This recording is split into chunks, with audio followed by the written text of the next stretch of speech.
আমরা সব তাকিয়ে আছি আমাদের নেতা তারেক রহমান সাহেবের দিকে, কারণ তিনি বাংলাদেশে যখন প্রথম আসলেন সেই একটা ভয়াবহ ফ্যাসিস্ট শাসনের পরে এসেই তিনি প্রথম যে কথাটা বলেছিলেন যে আই হ্যাভ এ প্ল্যান। সেই প্ল্যান তিনি শুরু করেছেন নির্বাচনের পরে, নির্বাচিত হওয়ার পর থেকে। আপনারা নিশ্চয়ই লক্ষ্য করেছেন যে তার প্রতিটি পদক্ষেপ হচ্ছে জনগণের কল্যাণের জন্য, দেশের কল্যাণের জন্য। এবং আজকে চিকিৎসা ক্ষেত্রে বাজেটে সবচেয়ে বড় যে অতীতের চেয়ে সবচেয়ে বড় আপনার যে বরাদ্দ প্রদান করা হয়েছে সেটাও এই তারেক রহমান সাহেবের নেতৃত্বেই করা হয়েছে।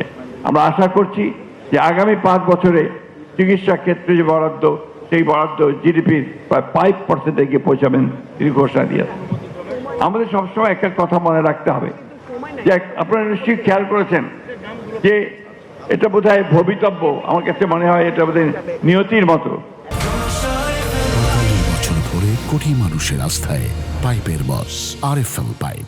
যে আওয়ামী লীগ যখন দেশ ধ্বংস করে দেয়, সেই ধ্বংসের পরে সেই ধ্বংসস্তূপ থেকে দেশকে গড়ে তোলার দায়িত্বটা বিএনপির উপরে পড়ে। এবং তখন শহীদ প্রেসিডেন্ট জিয়াউর রহমান সাহেব একইভাবে 1975 সালে সেই ধ্বংসস্তূপের পর থেকে দেশকে গড়ে তুলেছিলেন। একইভাবে দেশের বেগম খালেদা জিয়াও দেশকে গড়ে তুলেছেন। আজকে আবার এই দায়িত্ব এসে পড়েছে তাদেরই পুত্র আমাদের সকলের, যার দিকে তাকিয়ে আছি, জনাব তারেক রহমানের দিকে। এবং এই কথাটা আমি যে এখানে শুধু এমনি বলছি তা না, প্রত্যেকটা মানুষ বিশ্বাস করে এই কয়েক মাসের মধ্যে আপনার যে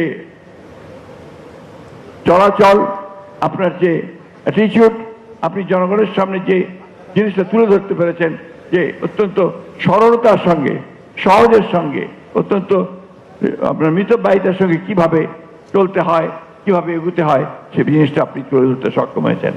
আমি বিশ্বাস করি যে আপনার এই নেতৃত্বে আমরা আবার জেগে উঠতে সক্ষম হব। একটা কথা আজকে না বলে পারছি না, যখন এই পথ চলা শুরু হয়েছে দেশকে নতুন করে গড়ে তোলবার জন্য আমাদের নেতা জনাব তারেক রহমান সাহেব কাজ শুরু করেছেন, চতুর্দিকে একটা নতুন করে দেশ গড়বার আন্দোলন শুরু করতে যাচ্ছেন, সেই সময় একটা মহল আবার দেশকে অস্থির করে তুলবার চেষ্টা করছে। এটা অত্যন্ত দুঃখজনক। আমরা যখন একটা পার্লামেন্টারি সিস্টেম এবং গভর্নমেন্টের মধ্যে গিয়ে পার্লামেন্টের মধ্যে দিয়ে সমস্যার সমাধান করতে চাই, তখন সেই মহলটি রাজপথে নেমে আজকে অত্যন্ত আমি মনে করি যে এটা একেবারে অন্যায়ভাবে তারা এই কাজটি করছেন, দেশকে আবার একটা অস্থিতিশীল অবস্থায় নিয়ে যাওয়ার জন্য। আমি কথাটা এই জন্যই বললাম যে আমাদের সকলের অত্যন্ত সজাগ এবং সচেতন থাকতে হবে।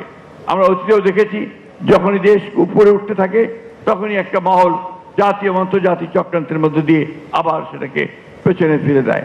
আজকে সেই জন্যই আমি আপনাদের কাছে এখানে যারা উপস্থিত আছেন, আপনারা সবচেয়ে উচ্চশিক্ষিত মানুষ সমাজের এবং দেশের সবচেয়ে